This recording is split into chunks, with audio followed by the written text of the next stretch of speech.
जाता है। बड़े भाग्यशाली वो जन हैं, उनके माता पिता धन्य हैं जिनकी ऐसी संतान है जो अध्यात्म में चल रहे हैं। अध्यात्म से संसार का कल्याण होता है, मंगल होता है। अगर एक गांव में एक भजनानंदी हो तो पूरे गांव का मंगल हो जाए, पूरे गांव का मंगल।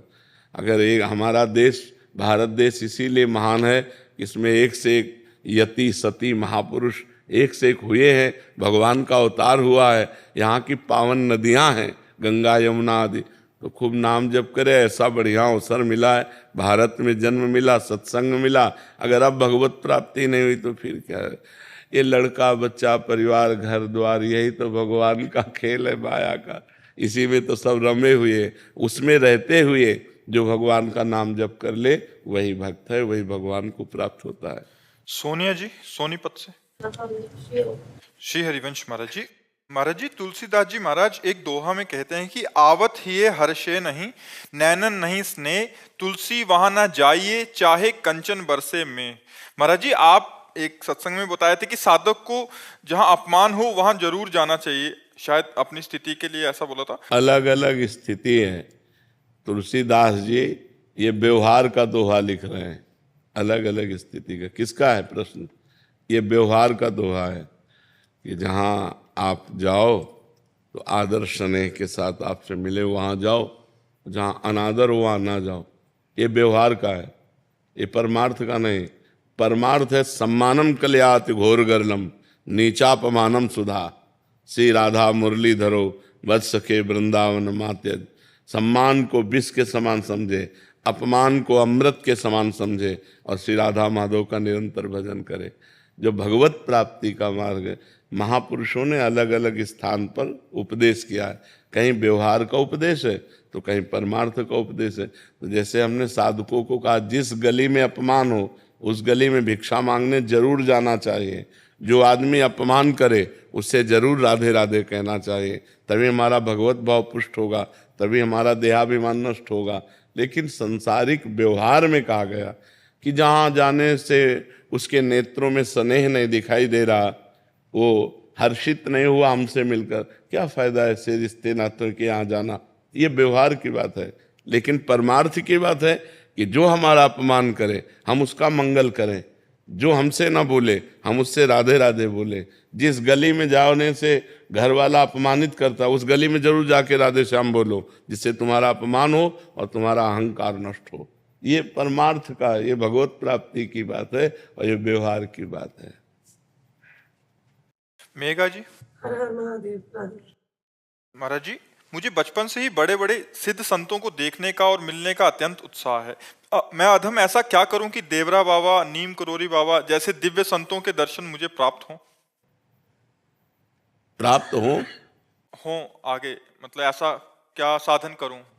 नाम जप, जितना नाम जप करोगे। अभी एक दिन सत्संग में चर्चा हुई थी कि 1 करोड़ नाम जप करने वालों को दिव्य संतों के, देवताओं के दर्शन होने लगते हैं। ऐसे 13 करोड़ तक की संख्या का चर्चा हुई थी। तो 1 करोड़ जो नाम जप करेगा उसको स्वप्न में दर्शन होंगे। और शायद 6 करोड़ या ऐसा था कि वो सिद्धों से बात करेगा, जैसे हम आपसे बात कर रहे हैं। सनक सनंदन, देवर्षि नारद, ये जो बड़े बड़े महापुरुष हैं, इनसे मिलना। 6 करोड़ नाम जप कर, यहाँ 2-4 माला तो चलाए ले जाए।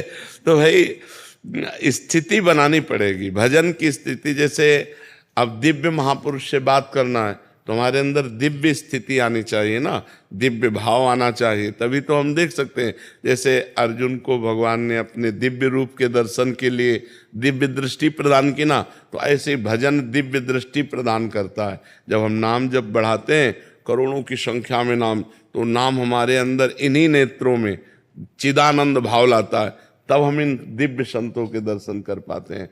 और संत दर्शन का मतलब है संत बन जाना।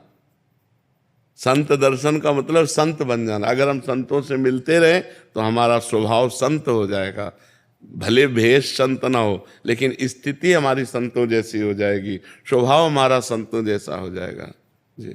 धार्मिक जी सूरत से। राधे राधे महाराज जी। महाराज जी, गृहस्थी में रहकर बैलेंस बना के चलें तो फिर प्रभु मिलन की व्याकुलता कैसे बढ़ेगी? अगर नहीं तो किस तरह से हम प्रभु मिलन की चाह और विरह? सबसे पहली बात है पापाचरण का त्याग, चाहे वो गृहस्थ में हो या विरक्त में हो। जब तक धर्म विरुद्ध आचरण का त्याग नहीं होगा तब तक ऐसा भजन होगा जैसे चलनी में गाय दुहा जाए। चलनी में गैया दुहे, दोष दैव को दे, हरिगुरु कहो न मानई, तो अपनो ही फल ले। अब जैसे गृहस्थ में बहुत सुंदर भक्ति हो सकती है, विरक्त से भी अच्छी, क्योंकि विरक्त में हमें दूसरों का अन्न पाना होता है, दूसरों का वस्त्र पहनना होता है, दूसरों के लिए हमारा बहुत कुछ जाता है। कोई प्रणाम कर रहा है, कोई नमस्कार कर रहा है, कोई औषधि दे रहा है, जो हमें कोई अर्थ दे रहा है, तो जो हमें दे रहा है वो ट्रांसफर हो रहा है। हमारा भजन, हमारी तपस्या, हमारे पुण्य सुकृत वो उसको जा रहे हैं, तब वो हमारे वो मतलब ये सरकारी डिपार्टमेंट है, कहना नहीं पड़ेगा। आपने 5 रुपए की सामग्री ली, उसके अनुसार आपका भजन कट के उसके पास जाएगा। इसीलिए मतलब अब गृहस्थ में वो अपनी मेहनत की कमाई। सबसे पहली बात, अधर्म का पैसा घर में नहीं आना चाहिए। चाहे नमक रोटी दाल रोटी ना मिले तो नमक रोटी खा लो, लेकिन रबड़ी रसगुल्ला होटलबाजी के लिए बेईमानी घूस अधर्म का पैसा नहीं आना चाहिए। अगर भगवान के भजन में चलना है तो अधर्म के पैसे का त्याग। दूसरी बात, अपनी पत्नी के प्रति जैसे हम काम भाव करें तो वो पाप नहीं है, लेकिन दूसरे की पत्नी के प्रति काम भाव करें तो वो महापाप हो जाएगा।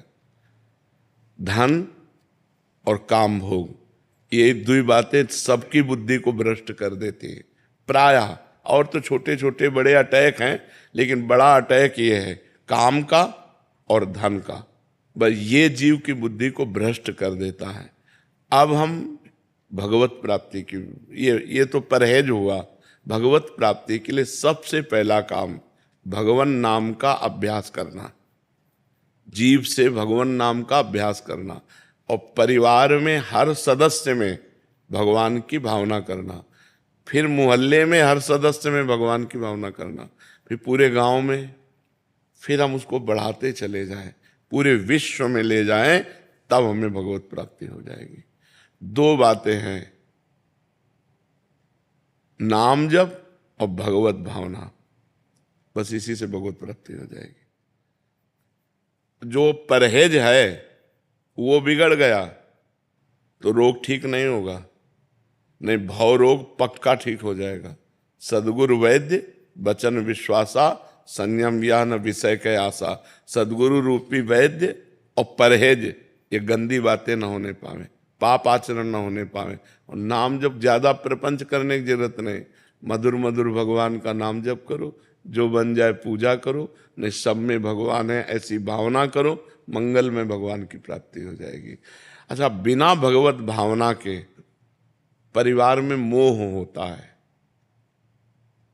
जब तक मोह है तब तक दुर्गति है। हिरन से मोह हो गया तो हिरन बनना पड़ा ना अगले जन्म। तो ये बात है। अब हम आपसे प्यार करें, क्योंकि समाज में रह रहे हैं, बिना प्यार के रह नहीं सकते।